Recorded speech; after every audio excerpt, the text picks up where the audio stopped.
Bill Schlegel here. The title of this podcast is John chapter 1 verse 1 a parallel to the man Moses? In the two previous One God Report podcast episodes, episode number 69, called In the Gospel of John, the Jews are Judeans, not all Jews, and episode number 70 called The Greeks in John's Gospel were Greek-speaking Jews, not Gentiles, I gave evidence that the original audience of John's Gospel were diaspora Greek-speaking Hebrews, that is, not Gentiles. If the original recipients of the Gospel of John were Greek-speaking Israelites, they would have had various levels of familiarity with the Greek translation of the Old Testament scriptures, called the Septuagint. In this current episode, I will suggest that the author of John's Gospel drew literary and thematic parallels from the Greek Old Testament to convince his Israelite readers that Jesus was the one, quote, of whom Moses in the law and also the prophets wrote, unquote, John 1:45. I will focus on John 1:1, giving evidence that Greek-speaking Israelites familiar with the Greek translation of the Old Testament could recognize the first sentence of John's Gospel, quote, in the beginning was the Word, and the Word was with God, and the Word was God, unquote, as a parallel to Moses. Unfortunately, later Gentile audiences, instead of sticking with the Bible, assimilated Neoplatonic philosophy about a divine logos and misunderstood this first verse in John's Gospel to be a reference to a second divine figure involved in the Genesis creation. The Gentiles interpreted John 1:1 ontologically, that is, to be about the nature or the essence or deity. But an Israelite would not necessarily interpret John 1:1 ontologically. An Israelite reader familiar with the Greek Old Testament scriptures could connect John 1:1 to Moses. Also in a previous podcast number 7, we have given reasons to understand that in the beginning of John 1:1 is not a direct reference to the Genesis creation, but rather intentionally echoes Genesis because John is about to describe a new beginning. Later, I'll mention how Israel's exodus from Egypt was in fact a beginning as well. But in the podcast today, we will focus on the two statements that the Word was with God and was God. My thesis, not only mine, is that the Word was with God and the Word was God is a comparison to Moses, not a description of a second divine person or of an abstract plan involved in the Genesis creation. This podcast will have two parts. First, we will see that the literary and thematic parallels to, quote, was with God and, quote, was God of John 1:1 are to be found in the Greek version of the Old Testament, not in extra-biblical literature, and these phrases especially refer to the man Moses. And second, we will see that the Gospel of John explicitly compares Jesus to Moses and not to God. John's Gospel presents Jesus as the prophet like unto Moses, sent by God, not as literally God himself. So the first section is called John 1:1 is about a human person. Quote, the Word was with God and the Word was God, is speaking of a human person, not a second divine figure, which the scholars like to call a divine hypostasis, a fancy Greek word to really, I think, just obfuscate, play their game too. It just mixes things up. You say, oh, it's a divine hypostasis, like there's not really another person, maybe there's another person. I don't believe that John 1:1 is talking about a second divine figure, nor about an abstract idea like wisdom. I'd like to paraphrase Dr. Andrew Perry from episode number 67, called Why the Man Jesus is Called the Word in John 1:1. You can also see Dr. Perry's book called John 1:1-18, A Socinian Approach. Dr. Perry said that if we look for a precedence in Second Temple period literature or in the Old Testament of someone or something that was, quote, with God and was God, either of a second divine figure, or again, the hypostasis, called the Logos, or of an abstract entity like wisdom, we won't find one. You won't find another person or an abstract idea with God and was God with the same language. Rather, the precedence for was with God and was God is a particular man, Moses.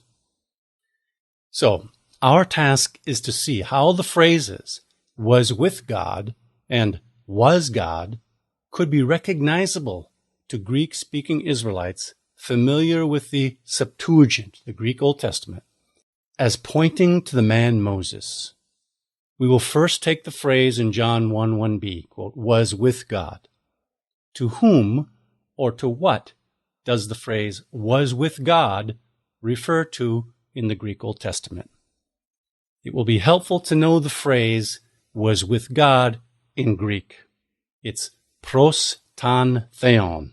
Pros, like P-R-O-S, then ton, T-O-N, and then theon is the word for God, T-H-E-O-N, pros ton theon. I'll use that a lot. This is the language that John uses when he says the word was with God. The word was pros ton theon. So let's see the phrase pros ton theon, with God, or toward God, of Moses.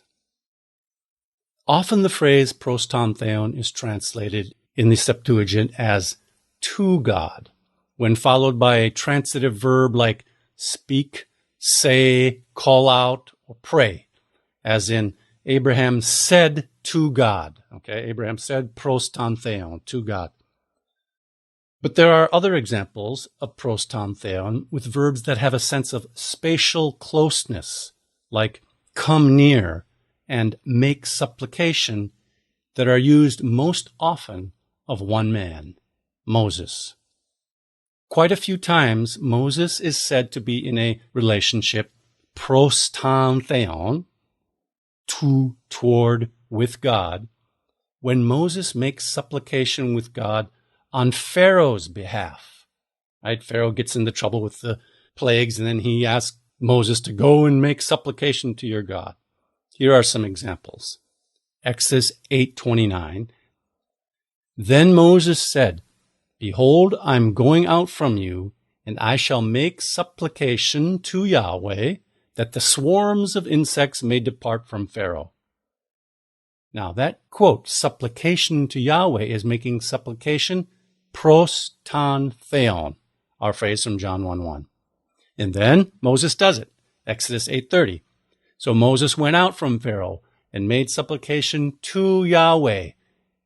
Here's Moses. He's pros ton theon, making supplication pros ton theon. Again, Exodus 10:17. Pharaoh makes a request to Moses. Now, therefore, please forgive my sin only this once, and make supplication to Yahweh your God, that he would only remove this death from me. That's make supplication to the Lord your God, pros ton theon. And then Moses does it. Exodus 10:18, and he, Moses, went out from Pharaoh and made supplication to Yahweh, pros ton theon in the Greek. So note three things about these verses. The verb in both Greek and Hebrew, translated as make supplication, has the idea of mediating or interceding.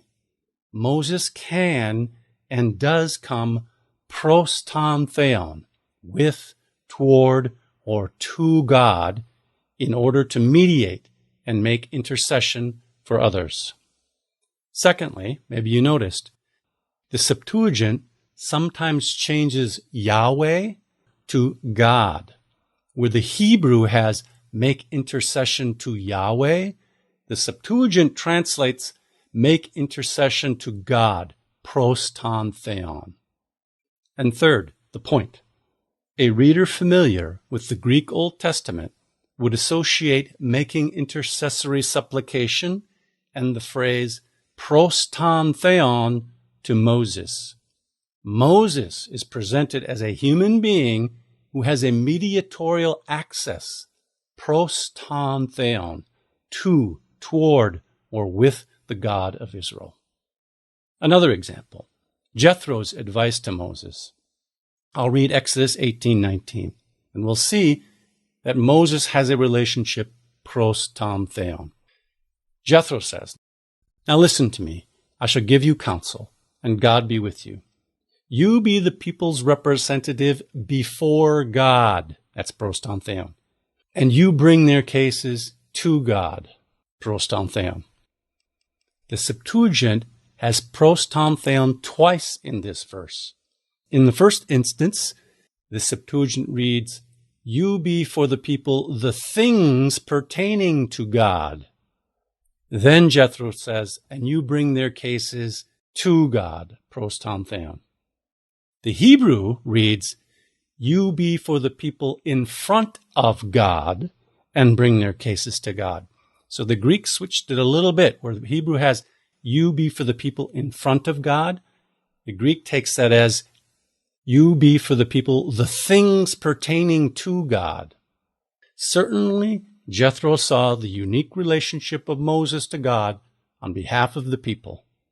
Moses, described with pros ton theon, would represent the people in front of God and with the things pertaining to God. Let's note additional occurrences of pros ton theon with verbs that involve Moses coming into close spatial proximity with God.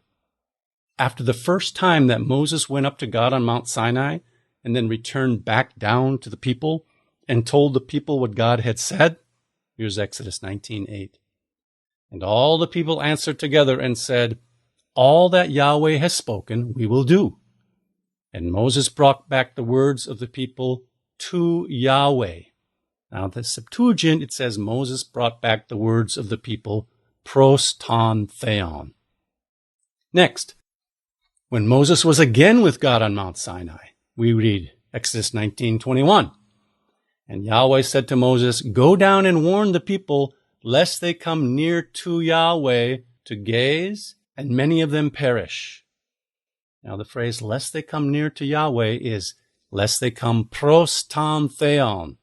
The people were forbidden to come pros ton theon, but Moses could come pros ton theon. Now, still on Mount Sinai, Exodus 19:24. "And Yahweh said to him, 'Go down and come up, bringing Aaron with you, but do not let the priests and the people break through to come up to Yahweh, lest he break out against them.'" The phrase, "don't let them break through to come up to Yahweh," is don't let them break through to come pros ton theon. The people could not be in that relationship with Yahweh that Moses was, and that is described in John 1:1.